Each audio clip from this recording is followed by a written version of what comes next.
नमस्कार दोस्तों, मैं डॉक्टर विनीता पांडे एक बार फिर आपके सामने उपस्थित हूँ। और आज हम बात करने वाले हैं कि आपका जो बीएड लास्ट सेमेस्टर है, जो आपका सेकेंड ईयर में आपका जो लास्ट सेमेस्टर है, उसमें हमारा एक सब्जेक्ट होता है CC3 बीएड में, क्रिएटिंग एंड इनकल्सिव स्कूल्स।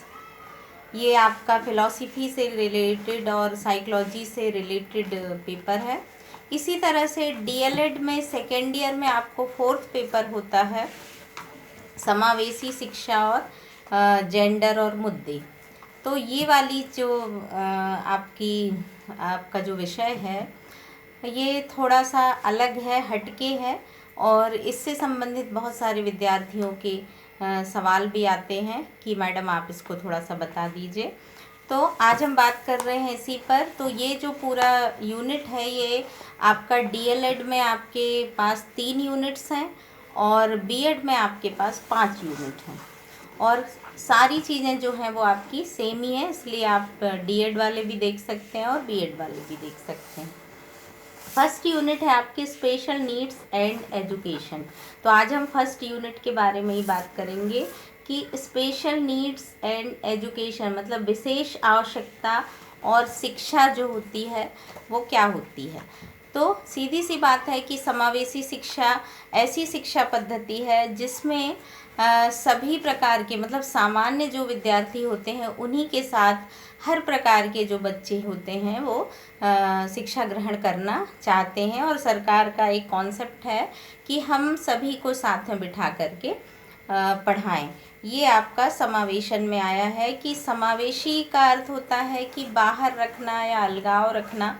पहले पृथक्करण और अलगाव 2 चीज़ें होती थी जिसका अर्थ होता था बाहर रखना, लेकिन यहाँ पर मानव संसाधन विकास मंत्रालय ने समावेशी शिक्षा में बता दिया कि सभी सीखने वाले बालक जो होते हैं, चाहे वो अशक्त हों चाहे सशक्त हों, सामान्य हो या आपके कुछ विशेष हों, वो सभी जो है वो एक साथ मिलजुल कर सीखेंगे तो आपकी समावेशी शिक्षा का निर्माण होता है। अब इसमें एक कॉन्सेप्ट आया कि आपकी विशेष आवश्यकता वाले बच्चे जो होते हैं वो क्या होते हैं।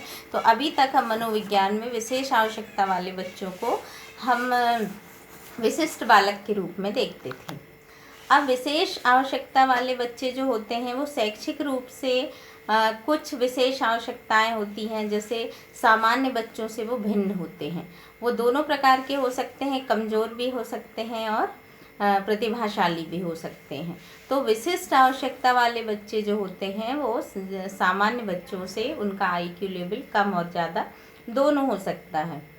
मानसिक स्थिति भी उनकी सामान्य से थोड़ा सा ज़्यादा और कम दोनों हो सकती है, और शारीरिक रूप से भी वो थोड़ा सा निर्बल या सशक्त दोनों हो सकते हैं। सामाजिक रूप से भी विशेष आवश्यकता वाले बच्चे जो हैं वो समाज में समायोजन कर भी पाते हैं और नहीं भी कर पाते हैं। तो सामान्य बच्चे जो होते हैं वो कर पाते हैं और विशेष आवश्यकता वाले बच्चे जो हैं वो नहीं कर पाते। तो इन सभी को साथ में ला कर के उनको शिक्षा प्रदान करना जो है वो हमारी नई शिक्षा नीति में शामिल किया गया है। और विशेष आवश्यकता वाले जो बच्चे हैं इसलिए उनके बारे में हमें पढ़ाया गया। फिर आता है विशेष शिक्षा। तो सामान्य कक्षा के बालकों के साथ शिक्षित करना और समय समय पर विशेषज्ञों के द्वारा निरीक्षण करते रहना, ये सारी चीज़ें जो होती हैं वो हमारी विशेष शिक्षा के अंतर्गत आती हैं।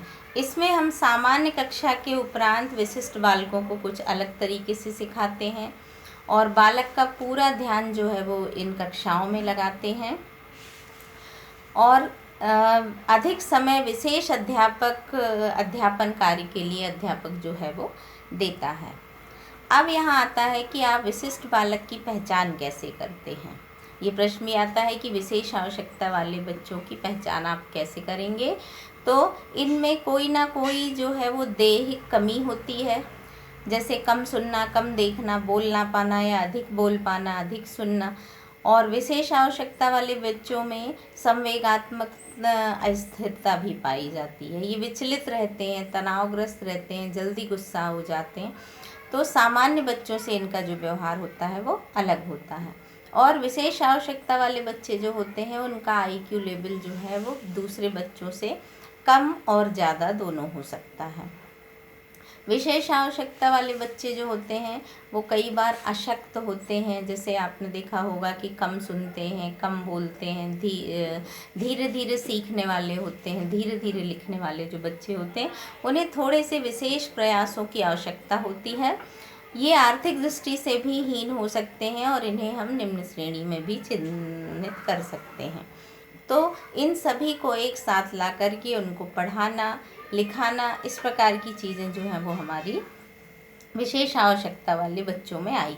इसमें बालक पिछड़ेपन भी होते हैं, प्रतिभाशाली बालक भी होते हैं और अधिगम निःशक्त भी होते हैं, जिसमें जो लोग बहुत धीरे धीरे सीख पाते हैं या सीख ही नहीं पाते। विकलांगता भी इसी के अंतर्गत आती है। विकलांगता में सामान्य बालकों से शारीरिक रूप से, मानसिक रूप से, बौद्धिक रूप से थोड़ा सा बच्चे जो होते हैं वो अलग होते हैं। पिछड़े हुए बालक भी होते हैं जो सामान्य बालकों से हमेशा थोड़ा सा पिछड़े रहते हैं, धीमी गति से काम करने वाले, और समस्यात्मक बालक भी होते हैं। जैसे उनका व्यक्तित्व जो होता है वो थोड़ा अलग होता है, झगड़ालू होते हैं, बात बात पे गुस्सा हो जाते हैं, अनुशासनहीन होते हैं, विद्यालय देर से आते हैं, इस प्रकार के बच्चे जो होते हैं, क्रोधित होते हैं, धमकाते हैं लोगों को। तो इस प्रकार के बच्चे, और चोरी भी करते हैं, कई बाल अपराधी होते हैं। इस तरह के बच्चों में झूठ बोलने की आदत भी होती है। कई लोग मेज़ पर सिर रख कर के बैठते हैं बच्चों को। लेखन अयोग्यता भी होती है, कलम की पकड़ अच्छी नहीं होती। ये सारे बच्चे जो हैं हमारे इसी में आते हैं।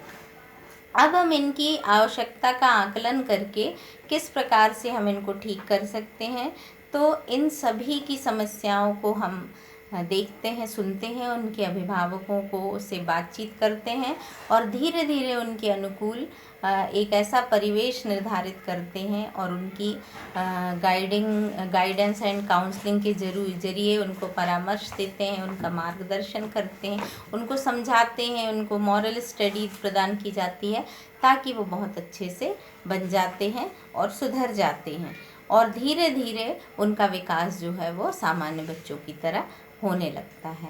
तो आशा है कि आपको विशेष आवश्यकता वाले बच्चे कौन हैं, क्या हैं, उनका अर्थ, उनकी विशेषताएं, उनके प्रकार और किस प्रकार से हम उनकी पहचान करेंगे और उनकी समस्याओं को दूर करेंगे, ये बहुत अच्छे से आपको समझ में आया होगा। अब आप इसको फ्लो चार्ट के आधार पर लिखिएगा, थोड़ा सा बुक्स देखिएगा, कॉपीज़ प्रश्न बैंक वगैरह देखिएगा, तो आपको और भी बहुत सारी चीज़ें डिटेल में मिल जाई है। आज के लिए बस इतना ही। सभी अपना ध्यान रखें और इस वीडियो को ज़्यादा से ज़्यादा शेयर करें ताकि सभी विद्यार्थी जो हैं इसका वो फ़ायदा ले सकें। धन्यवाद।